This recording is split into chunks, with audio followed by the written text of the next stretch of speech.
Napapansin niyo ba 'to sa inyong mga sarili? Or minsan maski ako gano'n na rin ano, kasama na rin ako. Minsan mayroon tayo or sabihin na natin madalas na mayroon tayong maliit na katotohanan na hawak-hawak natin. Pagkatapos ginagamit na natin itong maliit na katotohanan na ito upang unawain ang isa pang mas malaking bagay. Bigyan ko kayo ng halimbawa para maunawaan ninyo. Halimbawa, mayroon kayong kaibigan na nagtatrabaho sa Saudi at ang kwento niya, "Naku, ang gulo-gulo sa Saudi, ang hirap-hirap doon." Pero yung kaibigan niyo na yon ay nandoon lang sa isang lugar, maaaring ang experience niya ay sa isang company, isang maliit na bahagi lang ng Saudi Arabia.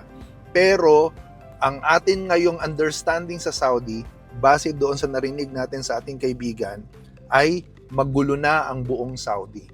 Magulo na ang buong bansa kahit na ang perspektibo niya ay isang maliit na lugar lamang. Ganon din naman pag may nagsabi sa atin, "Oy, alam nyo, nakapunta ako, nag-spend ako ng 3 days and 2 nights doon sa Taiwan.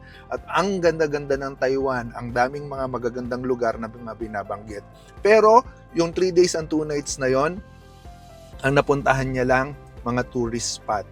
Pero dahil pinaniniwalaan natin yung nagsabi, ginamit na natin yung katotohanan na binigay niya upang ating unawain kung ano ang kalagayan ng buong bansa. Hindi lang to sa lugar, maging sa tao, ginagamit rin natin ito. Maski sa mga iba't ibang mga sitwasyon, ginagamit rin natin ito.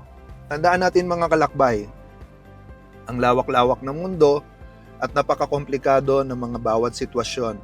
Kaya maaaring gamitin natin yung mga impormasyon na binibigay sa atin, pero wag nating kalimutan na bigyan natin ng espasyo ang ating mga isipan na para tumanggap ng iba pang impormasyon upang mas mapayaman at madagdagan ang ating mga kaalaman. Yun lang, amping pirme.